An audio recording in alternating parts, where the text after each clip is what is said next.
Let's talk Dune Prophecy. I've only watched one episode, and here's what I gotta say. It's boring, okay? Now here's the deal. I'm gonna give this show the benefit of the doubt, because a lot of shows start out and they're boring at first, okay? That just happens. And honestly, I actually prefer things that start out with a slow start, rather than the usual start that you see of a lot of shows, like say Breaking Bad, which starts out with Walter White being on the run and then coming out with a gun only in his underpants.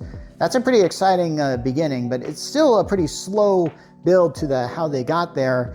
And if they hadn't had started out that episode of Breaking Bad with that particular shot, I still would have kept watching it and I still would have thought it was a good episode. Dune Prophecy though, it has the after Dune effect, and I will explain what I mean by that.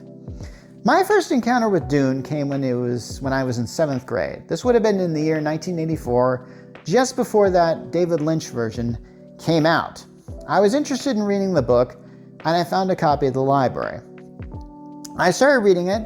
I thought, wow, this is really interesting. It's kind of like Star Wars, but done a little bit differently. There is a very epic storyline that is happening in Dune about a revolution that changes the universe as we know it. It has intense world building. I feel like the author, Frank Herbert, was super ahead of its time in creating this world that takes place in other planets and stuff like that. Stuff that is now sci-fi conventions. I don't think he was the first to really explore this type of thing, but man, is it like very intense. You could tell that when you were reading Dune, even in the whole epic storyline, there is so much backstory that is going on in it that has led up to this point. You're kind of having a hard time following it.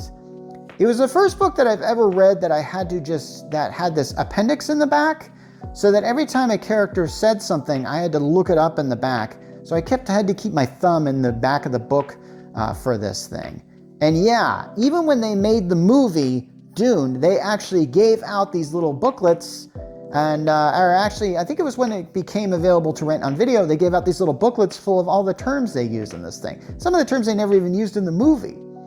And honestly, if they were smart, and actually Frank Herbert was pretty smart, he would write his book in the way that if a character used a word that isn't necessarily our word, you could tell in context what the word meant. And, and most sci-fi authors now these days, if they're going to create a whole vocabulary for their universe, that's kind of how they do it. They don't want you to be like super confused by this thing. That or they get laser at the beginning and they kind of give a whole like explanation of all this stuff. Anyway, so the Dune, after Dune effect. Dune the novel I thought was super epic and I really liked it. I had a hard time following it. There were a few plot points in it I didn't quite understand. I didn't really understand how feudalism worked and how essentially what we're seeing is sort of a space feudalistic society. And I couldn't really understand the motivations of these characters and how they're doing some of the stuff is. And I also couldn't really understand, there isn't really a theme to Dune, I would have to say. It's really all these characters essentially involved in this kind of very manipulative universe, and all these characters are coming into play. The fact that the main character, Paul, aka Paul Atreides, he's supposed to be this messiah of some type, but essentially I think by the end of the book, he is convinced that he is this figure, and his mother might be trying to encourage everyone around him to think this, even though she may or may not believe it herself, perhaps. Maybe I'm misinterpreting this wrong. Anyway, there's a lot to say about corporations and empires and how all these things work together. Some people just say that Dune is just simply a metaphorical thing about oil. And I have to admit, okay, there is a little bit of a thing with that, like oil in the Middle East with the desert setting. You can kind of get something like that. Maybe. Everything is a product of its time, and sometimes you see the influences on that.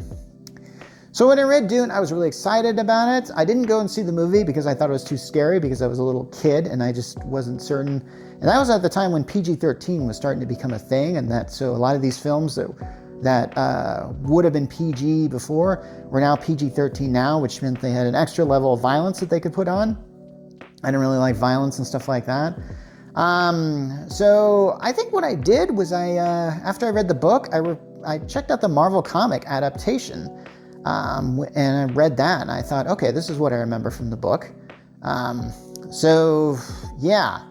But here's the thing. After I read the book and had seen the movie and read the comic book adaptation, felt like I knew the story pretty well, I read Dune Messiah, which is the sequel to it in book form. And here's the thing about Dune. Dune is about 500 pages. Dune Messiah is about 200 pages. And I thought, well, this ought to be a quick read. And I got through about 100 pages of it, and nothing was happening. I couldn't see anything going on in this book. It kind of felt like that maybe it was one of those books that is just setting up conflicts for later editions of the books.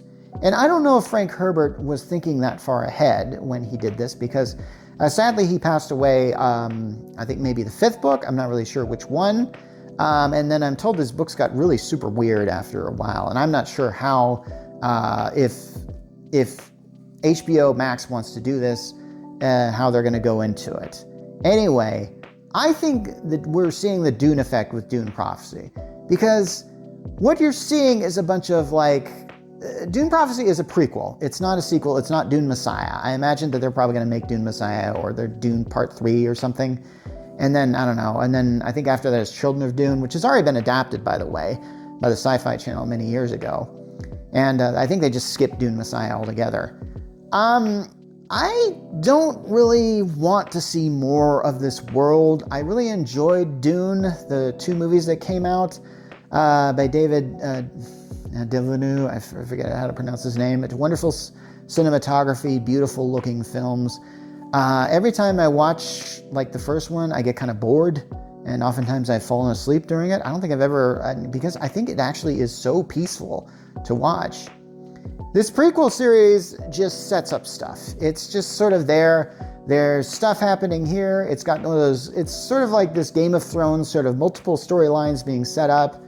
And I'm really sick of these prequel epic series.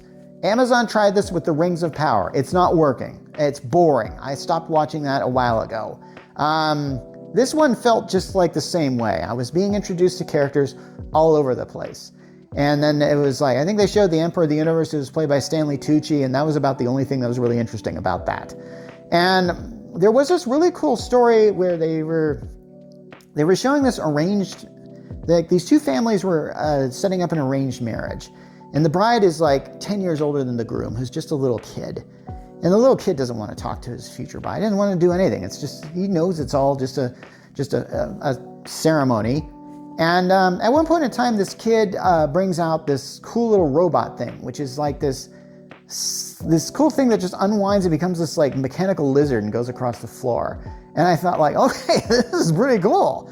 And then this one guy kind of stabs it. Then there's this really awkward moment because, they know they should probably punish this kid, but, he's of privilege, so no one wants to do it. And that's about really the only scene I really remember.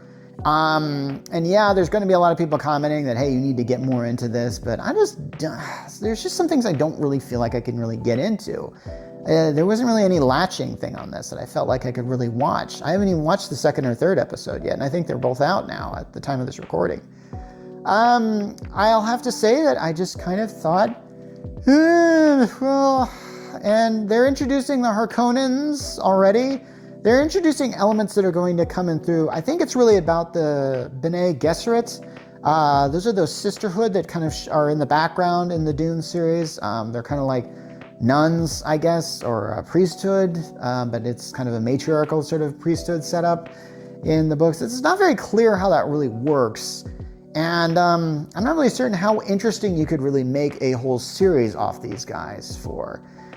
I'm going to give them a chance, and maybe I'll watch the next few episodes, and I'll see where I'm at there. And maybe I'll do another 10-minute rant follow-up about the finale. I'm sure we've got at least, I don't know, they probably have about 8 or 10 episodes of this. And it is epic in of itself. And the fact that I think they reference this idea of a machine war is very interesting. I think there was always this idea of a machine war in the background of Dune. There always is an element of people at war against their technology. If you look at Dune, pretty much every adaptation, technology is not as advanced as you feel it should be. Anyway, give this a shot if you like Dune. This is Mark from the Geek Church signing off.